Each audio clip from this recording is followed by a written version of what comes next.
Okay, now let's go to the second report of the financial statement, what we call with the balance sheet. So the balance sheet is a snapshot of the company financial position at that point.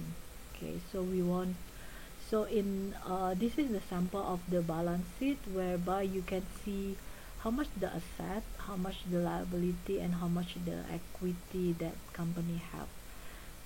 So the thing is, usually when we talk about the balance sheet, when uh, the common saying is the common reason why we need balance sheet. Usually people say yes because we want to see whether the asset and liability and the equity is balanced or not. But basically that is not the purpose, because but balance will be the basic principle. So if the balance sheet not balanced, then we cannot call it as a balance sheet, right? So the idea behind the balance sheet is we want to see the current position. It means that we want to see how much is our asset, and then we can compare it with the liability and the equity.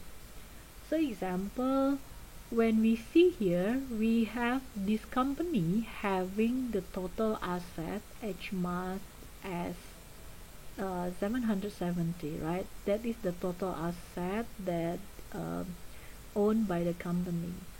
But if you see here, the liability, so in order to get that asset, so the company needs to owe as much as 481, and the company equity is actually only 280. So if we see here that actually even though the asset owned by the company is high, but if you look into the liabilities is also high, it means that the company, the portion between the liabilities and the equity is not proportional. If you see here, the company owe a lot. Okay, the company having amount to credit to pay to another party quite high, comparing to how much they have. So it means that basically whenever they have the profit, so the profit needs to use to pay to the liability, right? So by looking into this balance sheet, actually we want to see whether the company is healthy or not in terms of the liability and the equity comparison.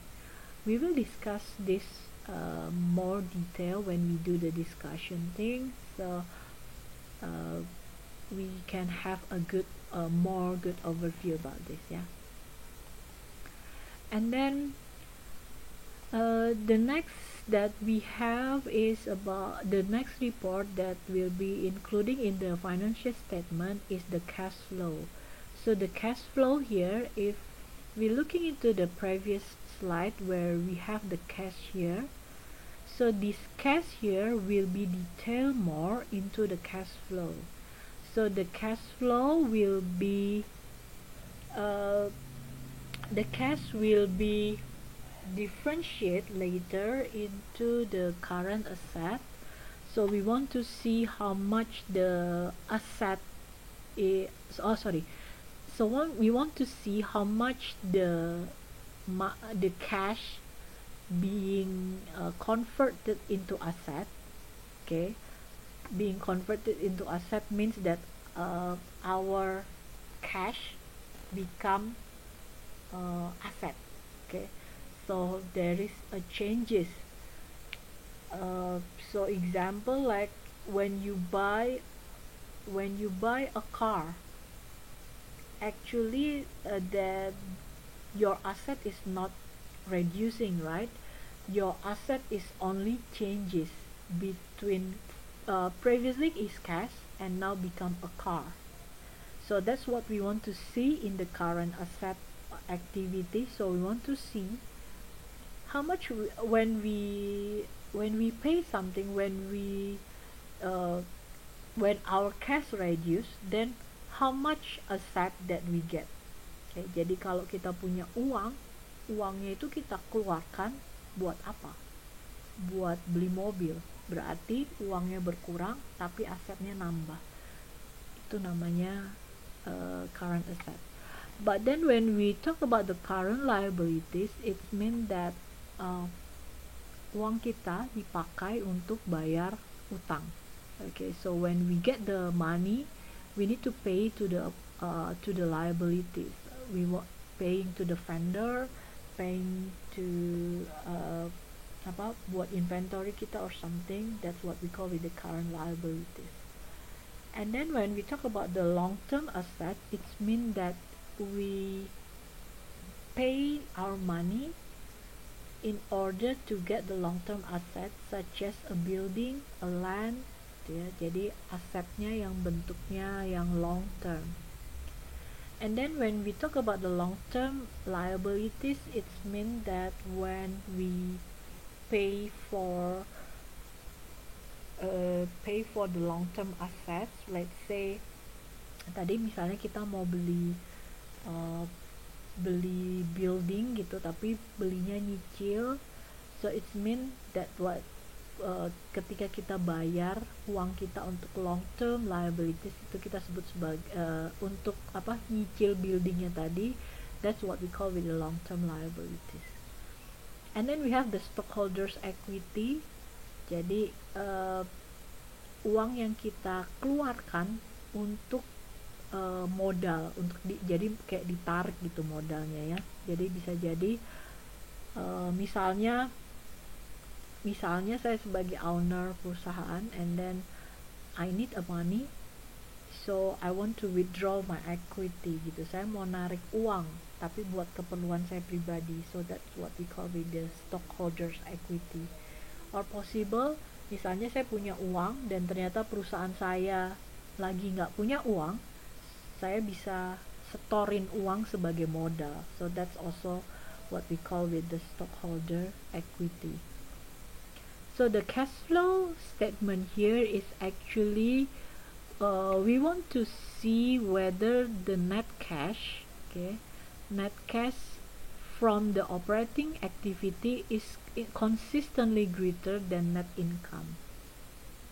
Okay, so how to calculate the net cash is actually by calculating how much our operating activities, and then uh, deducting with the investing and financial things, so we can get the net cash. So we want to see whether our net cash is greater than net income. Net income itu yang tadi kita dapatkan di profit and loss ya. So we want to see whether this net cash is greater, because if the company generating the consistent cash, it mean company is good.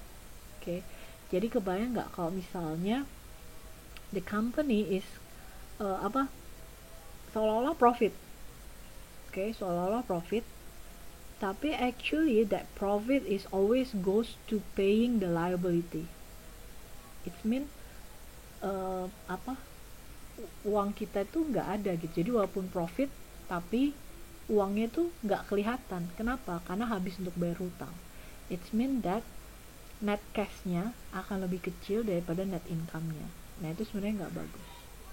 Okay, and so the cash flow here is also will be used for the financial model, because we can predict, like kita tuh bisa tahu kita bisa bayar apa okay, so basically financial model is actually used to predict our capability, okay, whether we can pay to the supplier or not, whether we can pay to the bank or not, based on our cash flow.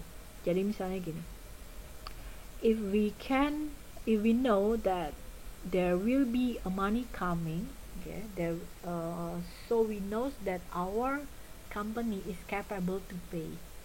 But if we cannot know how much is our money coming, so we don't know whether we are able to pay to the supplier or whether we can pay to the vendor, to the bank or not.